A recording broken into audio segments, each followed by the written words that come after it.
राजकारण करत असताना खऱ्या अर्थानं जनतेसाठी आपण काय करतो, आपलं कर्तव्य काय आहे आणि ते कर्तव्य आपण व्यवस्थितरित्या पार पाडतोय का, हे देखील कुठंतरी पाहणं गरजेचं आहे असं मला वाटतं.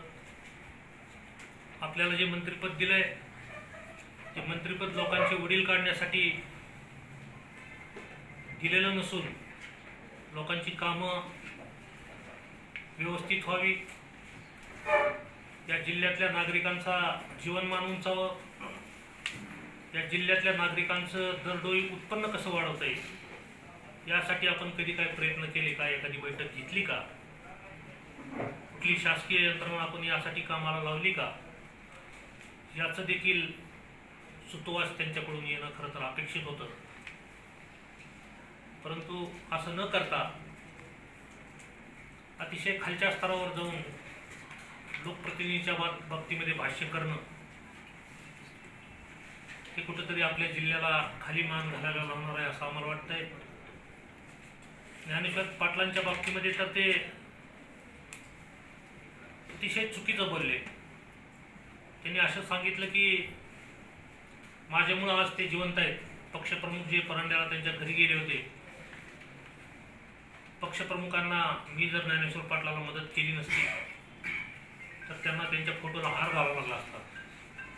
अशा प्रकारचं भाष्य त्यांनी केलं. नेमकं झालं काय, त्यांनी नेमकी कशा प्रकारे मदत केली आणि ती केलेली जी मदत होती तो त्यांचा कर्तव्याचा भाग होता का त्यांनी केलेला उपकार होता, याबाबत देखील चर्चा होणं, त्याच्या खोलात जाणं गरजेचं आहे असं मला वाटतं.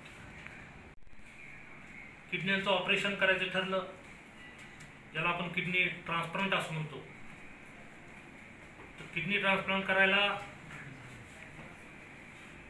शासनाची परवानगी लागते आणि त्या परवानगीची फाईल कुठं तर त्यांच्याकडे गेल्याच्या नंतर त्याच्यावरती मी सही केली म्हणून तुम्ही आज जिवंत आहात अशा प्रकारचं भाष्य करणं खरंच खूप एका आरोग्यमंत्री म्हणून त्यांना शोभणार नाही.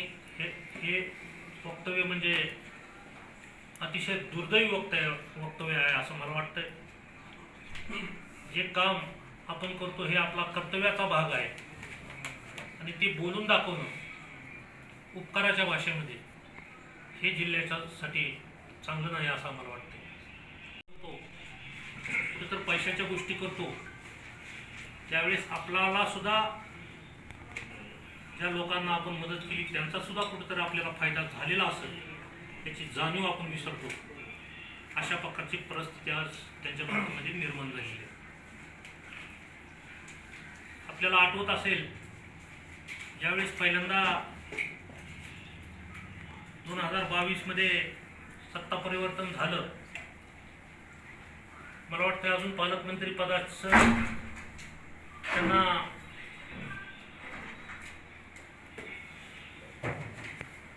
जबाबदारी मिळालेली नव्हती. परंतु 15 ऑगस्ट आला आणि कुठेतरी प्रत्येक ठिकाणी मंत्र्यांनी झेंडावंदन करणं अपेक्षित असतं. म्हणून पालकमंत्री नसताना देखील तानाजी सावंत यांना शासनातर्फे धाराशिव जिल्हाधिकारी कार्यालयामध्ये झेंडावंदनासाठी पाठवलं. मला त्यांचं अजून सुद्धा झेंडावंदनातलं त्यांचं भाषण आठवतंय. त्यांनी त्यावेळेस भाषण केलं होतं की या जिल्ह्याचा GDP कुठेतरी इतर जिल्ह्याच्या तुलनेमध्ये कमी आहे आणि तो कशा पद्धतीनं वाढवता येईल यासाठी मी प्रयत्न करेन अशा प्रकारच्या शासकीय भाषणामध्ये त्यांनी उल्लेख केला होता. आता खऱ्या अर्थानं जिल्ह्याचा GDP कसा काढतात हे मला तर माहीत नाही. त्यांना माहिती असेल तर गृहमंत्री होण्याच्या पूर्वी जिल्ह्याचा GDP नेमका किती होता याची माहिती त्यांनी द्यावी. ते मंत्री होऊन आता 1.5 वर्ष झाले. 1.5 वर्षानंतर आता मग जिल्ह्याचा GDP नेमका किती झाला हे पण त्यांनी सांगावं, जेणेकरून आमच्या सुद्धा ज्ञानामध्ये थोडीफार भर पडेल. जे आरोप त्यांच्यावर केले जातात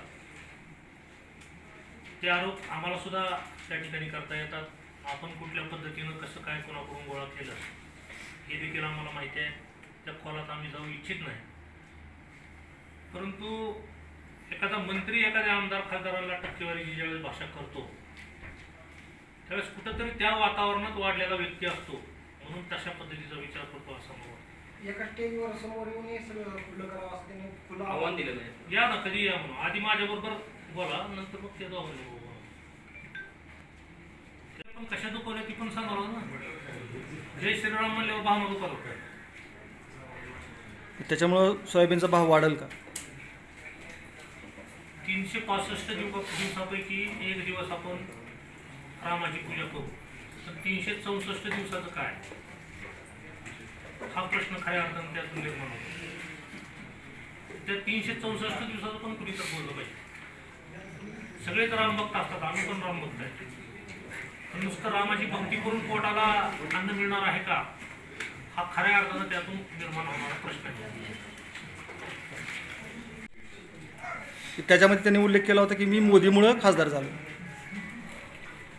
असं आहे की शिवसेनेचे जे खासदार होते आणि भारतीय जनता पार्टीचे जे खासदार होते, दोन्हीही खासदारकीच्या निवडणुकीमध्ये दोन्हीही उमेदवार आले.